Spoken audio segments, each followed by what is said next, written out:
Hey everyone, my name is Chloe and welcome to my Backlist Readathon vlog. So I am sitting in my car right now because I just got home from running a little bit of errands, and it is daylight savings time, the first day of daylight savings time, so which means we lost an hour last night.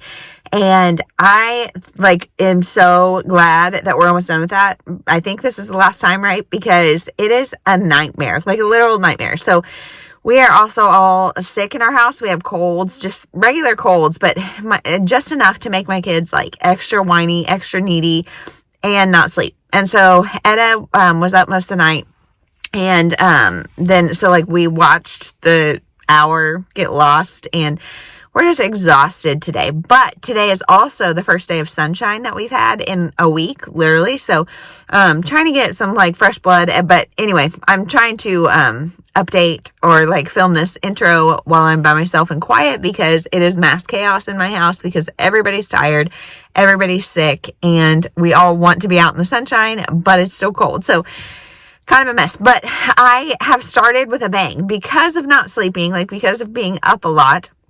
I started 2 different things, and I'm always super motivated on the first day of a readathon. I don't know why, and also my expectations for the day have been low, so I haven't done a lot of my to-do list, but I have started reading. So the first thing that I started is Before I Let Go by Kennedy Ryan, and this counts as my repeat author and as the bonus book for a book subscription or whatever, because I got this copy for Book of the Month. So this book is about a couple who has divorced for some reason. They went through a tragedy together and it kind of tore them apart. And so they have divorced, but they're still co-parenting and still running a business together. And there's still feelings between the two of them. And they're not sure if they made the right decision. They've been divorced 2 years, and now he's starting to see somebody else, and she is not sure she's okay with that. She's not sure she's ready for him to do that. She knows that he can do whatever he wants, but I would say, so right now it's really just a family study. And I'm not saying just a family study it's bad, but we're learning about their kids and the dynamics, how this co-parenting looks, how the restaurant ownership works, and how their relationship dynamics work, and all of that. And that's so far all that's going on. And honestly, I'm a quarter of the way through, maybe a little bit more than that. And I'm getting a little annoyed at just how lusty she is over him and how regretful she is over it. And it definitely feels one-sided at this point, or at least heavily lopsided, but it's also him that's seeing somebody else. So it makes sense that him seeing somebody else would kind of motivate these thoughts and feelings in her. It makes sense. But I'm kind of annoyed at hearing it, especially I'm only a quarter of the way through, and I think that's what the premise of the majority of the book is. And so I just kind of want something else to go on. I don't know. So I'm liking it, not loving it. There have been some borderline graphic thoughts, but it's not been overly graphic, and there's been no scenes yet or anything. So Kennedy Ryan, I know, can get kind of steamy, and so I'm a little nervous about how that will impact my enjoyment, but so far it's fine. So the other thing is I wanted to start a physical read, because that one I have on ebook, and so I can read it on ebook, or I can have Alexa read it to me, or whatever. But I wanted to start a book physically. And so for this challenge, as a possible unhaul, the majority of my possible unhauls are ones that I only have physically. I cannot get any sort of digital copy anywhere, just because those require the most out of me. And so for my TBR, I had said I was going to read Echoes by Maeve Binchy. And you guys, ever since I made that TBR, people were commenting. Some of you really liked it. Some of you are kind of in the same boat as me, as Maeve Binchy is maybe no longer for you. And I just was looking at it, and I have no desire to pick it up. And I don't want to make myself slumpy. And so I think I'm just going to go ahead and DNF it. Not even start it, just unhaul it. Not even DNF it, just unhaul it, let it go. I just don't have any desire to read it at all. And I don't want to make myself slumpy. I don't like the mass market paperback. I just don't care. And so, I tried to give it a start, and I think I've just got a bad taste in my mouth about it, because I've convinced myself that I'm not going to like it. And so I think I'm just going to let it go. So what I picked up instead, of course I don't have it in the car here with me, but is the Young Widows Club. So this is a book that has very, very, very, very low ratings on Goodreads. I don't know why. The premise obviously sounds interesting. That's why I bought it. It's about this young girl who I think she got married at 17 or 18. And then quickly thereafter, like 6 weeks later, her husband died. And like her husband's another teenager. And so now she's a widow at 18 and she's trying to figure out like how to pick up her life. So it's a YA, or new adult. I don't know really what that would count as. But like, it sounds interesting enough. It sounds like a woman's fiction starting over, which is something that I generally like and that is generally well liked. So I don't know, or I mean, at least well tolerated among the community.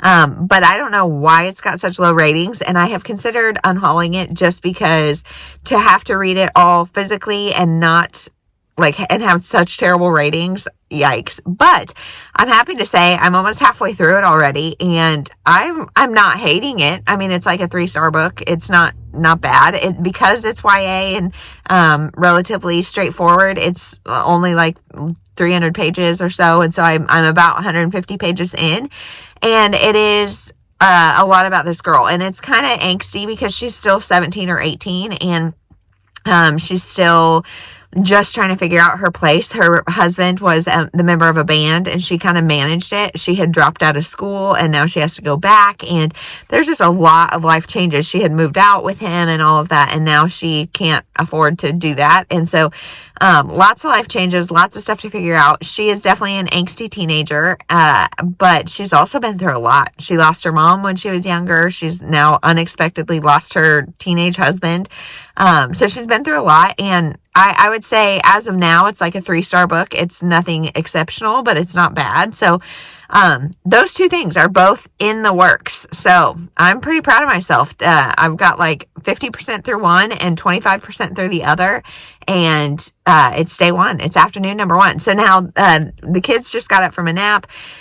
We're going to go inside and, just, I don't know, hang out until dinner. On Sundays, every Sunday we have burgers, and the fact that it's finally like almost springy feels really good. Like this burger thing started in the summer when we could grill outside, and we kept it going through the winter and just cooked inside.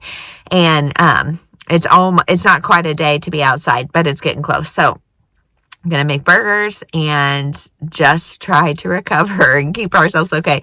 In fact, it's really just the kids. All 3 kids have the crud, and Jeremy's kind of sniffly, but knock on wood, so far I'm okay. And we joked, it's like when they're kind of feeling lazy and run down, I feel fine. And then as soon as they're full energy, ready to go, that's when I'll get it. So we'll see. You'll probably see as we go forward throughout this week if I get it or not. So test this immune system. But that's it. I will check in when I have more to say about either of these books.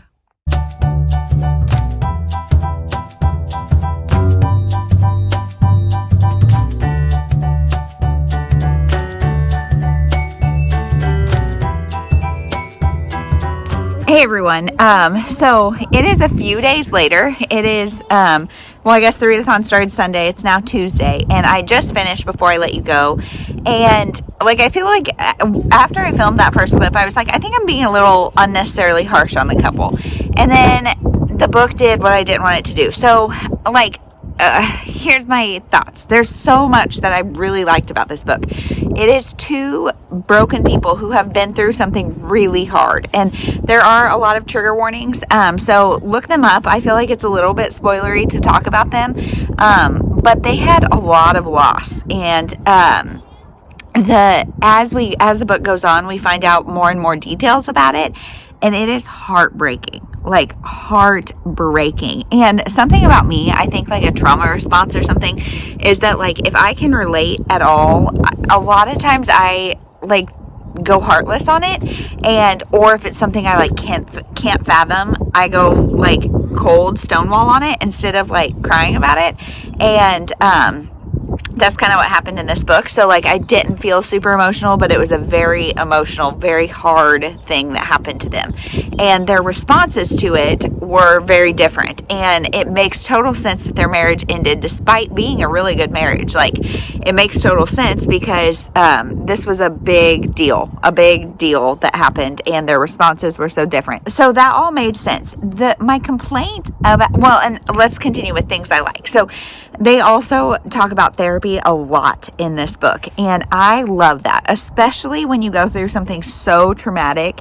I feel like having therapy representation, and they're discussing, like, they have a 10-year-old son and a 13-year-old daughter, and their 10-year-old son is in therapy for some stuff that he's going through, and the dad, it was kind of opposed to therapy, and then now has done it for, like, the sake of his son, and is having a lot of ahas and stuff. And I just love that, like, seeking support when you need support, like that, there's no shame in that, and that is a great conversation. So loved that. I loved I just love the depth in this book. However, I felt like it was shrouded and, like, kind of cheapened by all the darn smut, you guys. So, and, like, I think my complaint in the first quarter or whatever, when I updated last, was that, like, she's talking about how much she misses him, but not at all in the, like, I miss my partner, I miss my companion, I miss my parents or my kid's dad being here, like, I miss all these things that I love about him. It was like, no, I miss his body. I miss, like, he's this guy that is so irresistible and whatnot. And a lot of, like, skin deep stuff. And that bothered me. And, like, it's just hard for me to flip that switch of, like, this intense trauma and then this, like, intense attraction. Like, I wish we just would have had more chemistry that was, like, not physical. And then once, like, it was really predictable, and once things kind of took off, there were so many bedroom scenes. There was, like, I would say at least 3 or 4 or 5 that I just had to skip the rest of the chapter because I don't need to know. And, like, I want to see you guys reconnect more than just in the bedroom, and you do. I mean, that's not fair to say you don't, but you do. I just was so distracted by, like, all the lusty thoughts and all of that it's like, wait. I would have, like, been so much more emotionally attached if that wasn't in there. Now, all of that to say that is a huge personal preference, and I think Kennedy Ryan is just not the author for me because a lot of people love that and don't mind, and it's just definitely a me thing. So yeah, I liked the way it ended. I liked a lot of the conversations that were had in this book. I just didn't love the execution, and I kind of saw it coming as far as my complaints, and so there's that. So now I'm still reading my physical book, The Young Widows Club. It's just about this teenage girl who is realizing that she committed her life really young and early, and now here she is 17, 18, having to figure herself all back out. Noah, her husband, was the lead in a band, and she was the manager, and so it was like that was all of her identity, and now she has to figure out who she is. So I'm still liking that. I've got like 60 pages left, so hopefully we'll finish that tonight or tomorrow. And then, so the books I have left are Eleanor, Oliphant is Completely Fine, and Every Note Played by Lisa Genova. And a lot of you guys have said you don't think I'll like Eleanor Oliphant. So because I was kind of slumpy, like, Kennedy Ryan's book kind of made me slumpy because I just, like, I knew where it was going. It's a romance. That's not really the point. And I wasn't loving the journey because of the smut. And so I kind of got, like, a little put off reading. And so I'm going to listen to Every Note Played on audio because I think, like, this will be like a 5-star. And so then I'll save Eleanor Oliphant for the last one just in case I don't like it. I don't want to make myself, like, fully slumpy. So that's where we are. We are outside because it has been like 30s and cold, and it's just been so gray. It's been so gray, and now it's like 40s, and I'm like really not that warm actually because I'm in the shade. And it's a little breezy, so we'll probably not be out here very long, but it's above 40 and the sun is out, and so we're outside. So today, I didn't even tell you, today we went to a new library. So our county library system has like 19 libraries. We live in a city and there's libraries everywhere. And so today we had nothing on the agenda, and so we needed to go to Trader Joe's, which is not super close to my house. It's kind of far away. So there's a library like not far that we had not been to, and so we went to that library, and we just hung out in the middle grade section like for a long time. Ainsley, my 5-year-old, she is really into chapter books, and so she would look at that. Annie was looking at regular like board books, And so I saw some of the William Allen White winners and some books that you guys had recommended and that I've been hearing like buzz about. And so I didn't get anything just for me because I feel like I've got a massive TBR already. And so, but like now I really am regretting that. I'm really regretting it. So may have to make another trip. Our goal someday is, before like we ever move, which we have no intention of ever moving, but is to go to all 19 or however many it is. Because we have like 2 that we regularly go to, and then we've gone to 3 or 4 others. But yeah, so that's our goal. So I'll maybe the rest of this week, we are just getting over colds and stuff, and so we have not been doing anything like socially, just because we don't, kids, it's like if you got anything and you get with kids, they are inevitably going to hug and swap bodily fluids in some way. So we haven't been like hanging out with friends, and so we're just kind of going to do maybe some library exploring for the rest of the week. I don't know. We'll see. I'll take you along. So far, last night, again, the baby did not sleep good. And so I'm not feeling 100%, but I think it's more that. So on the cold, like, I don't know. Am I going to get it? Am I not? Today I have felt subpar, but I think it's sleep. So we'll see. I will check in hopefully tomorrow and let you know, update on every note played. Hey everyone, so yesterday was a big day. Today is Thursday, so we are almost done with the readathon here, and yesterday I finished both my physical read and the audiobook, which just makes me feel so good. Like, I love when I like get everything wrapped up and get to like start fresh with new stuff. So let's talk about the physical read first. This was The Young Widows Club, which is a book that it was a potential unhaul because its ratings are really low. We're at Sam's Club, by the way, so I might pause if our groceries come because we're doing pickup. But so it was better than expected. I'm not going to unhaul it. It was probably a 3.5 stars. So it's about this young girl. She gets married at 17, and then like 6 weeks later, her husband dies of just this unknown heart condition. It's just something crazy, kind of a freak thing. And so then part of the judge's, like, she breaks the law, and part of the judge's like sentence is that she has to go back to school because she dropped out of school, and she has to join like a young widows grieving club. And so we get her experience there, and it's not young widows in that they're all like teenagers. They are all middle-aged is what she calls them. So probably 30s, 40s, I don't know. And I think a lot of the reason people rated this so low is because there is a romance with an older guy. He's in his mid-20s and she's still 17, maybe 18, but I think 17. And so I think that was the biggest complaint. And honestly, like, they were both grieving the loss of their spouse, and it made sense to me. And she is a very old 17, which, I mean, legality aside, I mean, it made sense to me. If that's a hard pass for you, then know that going in, there is that age gap. But it also was not super physical. Like, they were just getting to know each other. So I don't get, like, really, I guess, what the big tizzy is, but there's that. So the Widows Club was fun because it was like moving through the stages of grief and doing different fun activities to get people like through those stages, and then also a big vulnerable moment. And there's just a lot of exploration of grief and moving on and what that looks like, and like finding yourself again at 17. There are some silly, like there's some angsty stuff because it's a YA, which it's also like an angsty topic, but or like a hard topic, rightfully angsty. Hold on, here comes our groceries. Okay, groceries have been secured. So it is a hard-hitting topic. And so, but there's stuff like she wanted to get they wanted to get married and move out and all that to like be adults, but and to get out, she lives on an island. I don't think I mentioned that. And the island town is something she really doesn't like. So she wanted to escape that, but the way of doing it was her and her husband moved out into a little house that her father-in-law was building in their backyard. Like I'm imagining they have like acreage or something, but so like it didn't make sense, but whatever. And we also get the story of her and a former best friend that like she kind of lost touch with when she started dating her would-be husband. And so there's a lot of exploration of things that I think are really important. And as somebody who, like, I had my first love in high school and dated somebody from the time I was like 16 to 21 or something like that. And so like I could relate to the feelings of like everything being so big and catastrophic. And I mean, death is always big and catastrophic, but I could relate, I guess. Not not really, but you know what I'm saying.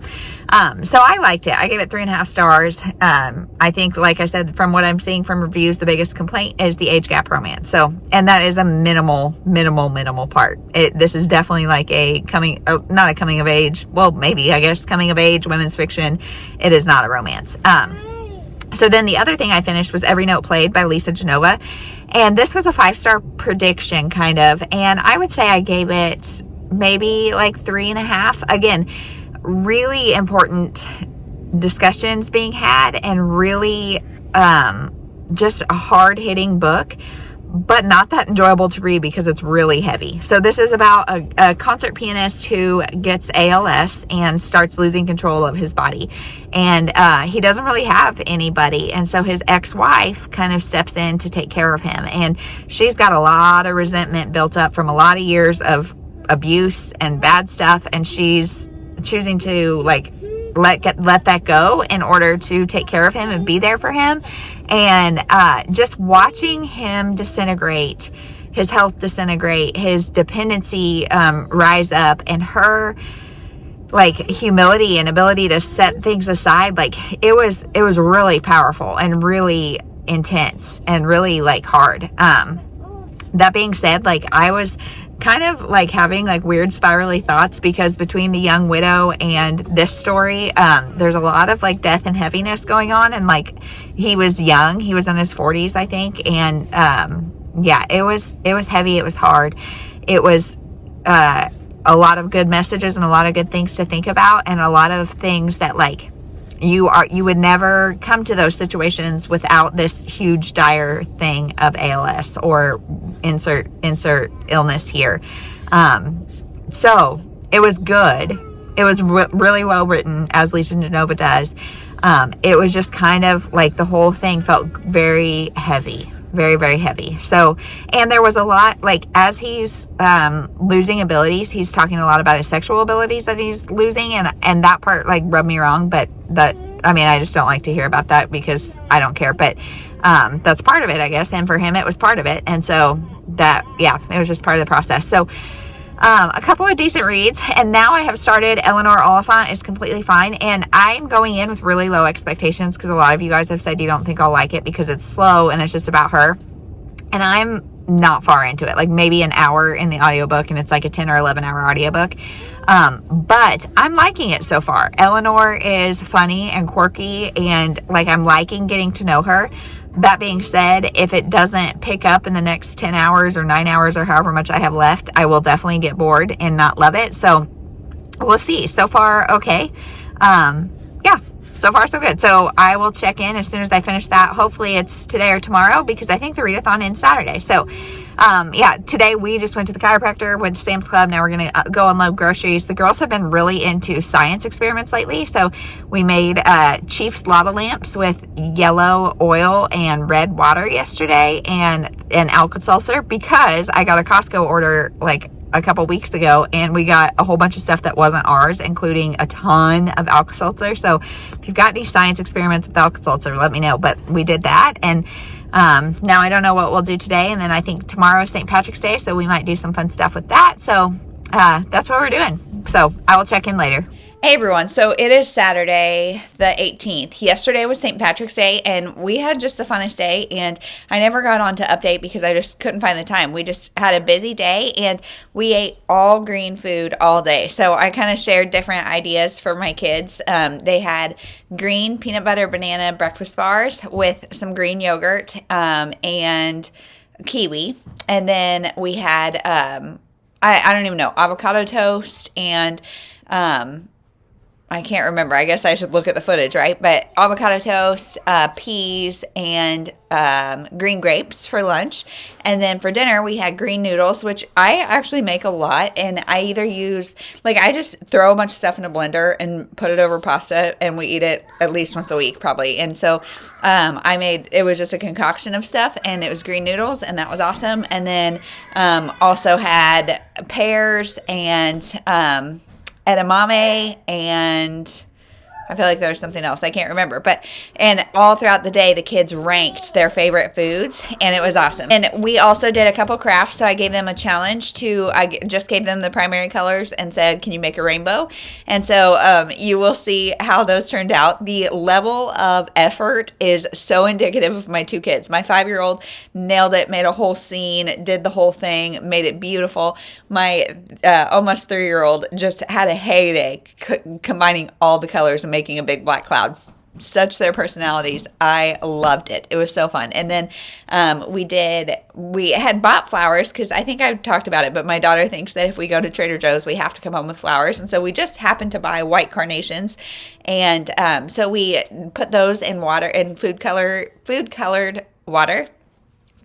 and water, and we're watching as they turn colors. And that has been part of what we're learning about in school is plants and the different parts of plants and how they work. And so it's really fun to like bring that to light.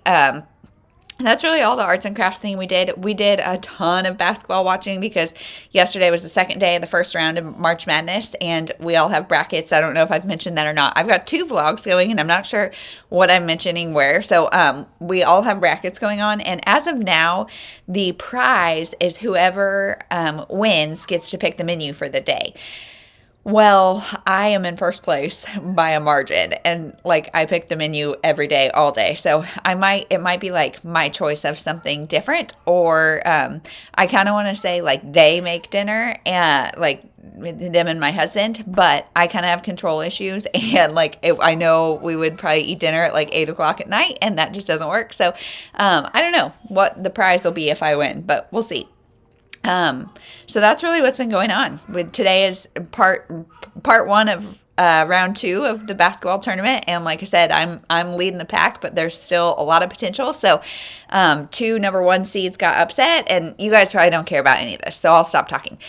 All of those of you who have said you didn't think I would like Eleanor Oliphant, you were right. You were right. I DNF'd it at about 50%. So that's that. I just found myself zoning out, not caring. I have it on audio, and I was just like, don't care at all. Like the story is about Eleanor Oliphant and her view of the world, and so we are seeing just her perspective, and she feels kind of like monotonous, and like I know it's been mentioned before that it's speculated she may be somewhere on the autism spectrum. It never says that on page that I know of, but she's got kind of a dry perspective on things, and it's just kind of dry reading. I can understand why people fall in love with her and really love this book. If you're really into slow character studies, then I would say maybe. But this one doesn't have, like, I like character studies if they're like chick lit and it's a quirky character in that way that's doing a lot of outlandish things, but just kind of the ordinary got really redundant for me, and it's just too slow for my taste. You guys, you know me better than I know myself, honestly. So I DNF'd that. So I thought it's Saturday. I think the readathon ends today. And after that, I finished that, I think Thursday night or Friday morning. And I needed just a palate cleanser because DNFing really puts me in a funk, especially DNFing such a beloved book. And so I picked up a book that was a nonfiction, completely unrelated to this blog. And now I think I'm going to extend the readathon just a little bit so I can replace that prompt, because that was one that I've been meaning to read. And I think instead I'm going to read Summer by the Tides by Denise Hunter. So this one, I had no idea what it's about, except my sister unhauled. She loves Denise Hunter, and she just has kind of gone through a minimalism phase the past few years. And so she unhauled all of her Denise Hunter and gave them to me. And they've been sitting on my shelf. And I've read a couple, I think I've read maybe one series of Denise Hunter, but not many. And I have been wanting to read her forever because she is a Christian fiction author that I know people are pretty divisive. They either love her or they don't. Majority of people do love her. And so I've been wanting to read them forever. And this one is a standalone to the best of my knowledge. So I think I'm going to read it and replace that and then finish the readathon. So I probably won't get it done today. I was up last night with stomach issues, and I'm just not feeling my best today. And so going to try to get a few things done and then just relax. But with the basketball going on, I guarantee I'm not going to finish it today. So we'll see. So that is the update for now. I will let you know what I think after I finish Summer by the Tides, and then I'll do a little wrap up of all the prompts and how I did. 2 DNFs in one vlog. I mean, Echoes, does that even count as a DNF? Because I didn't even really start it much. So maybe not 2 DNFs. But anyway, that's it. So I will check in later. Hey everyone. So we're parked at the library, but I wanted to update because last night I finished Summer by the Tides by Denise Hunter, and last one, best one. I'm glad I added this book into this vlog because I liked it a lot. So this is about a girl named Maddie, maybe, who all in one night she loses her boyfriend and her job because she walks in on her boyfriend with her boss, like basically throwing her under the bus and saying she doesn't deserve the promotion or whatever he does. And so she loses it all in one fell swoop. And so she's having kind of a rough night, and then she gets a call from this guy named Connor saying her grandmother is missing.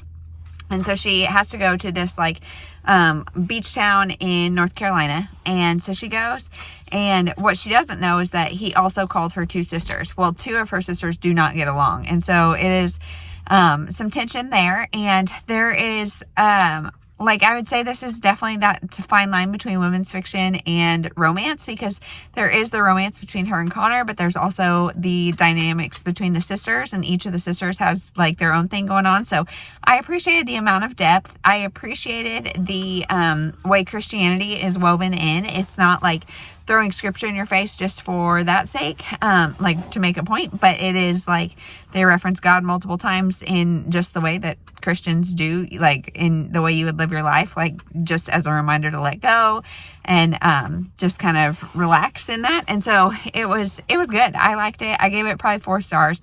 I don't think I'll remember it for very long, but that is that. So that one counted for a book I should have read or I wanted to read in 2022. So I have blue on the cover. I can't remember actually. Maybe I didn't hit that because I DNF'd both Echoes and Eleanor Oliphant. So maybe I don't. But book I should have read in 2022 was that one.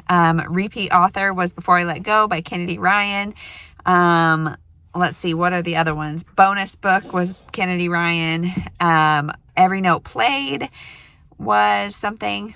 I'll have all the prompts listed down below and what the books corresponded with. But I don't know. I kind of feel like I failed this readathon because I DNF'd 2 books. But I guess we got it done. It's Monday. It's fine. So it's fine. Yeah. So that is it. Thank you so much for watching. If you participated, let me know. And if you've read any of these books, let me know which was your favorite. And that's it. We'll see you in the next one. Thank you so much for watching.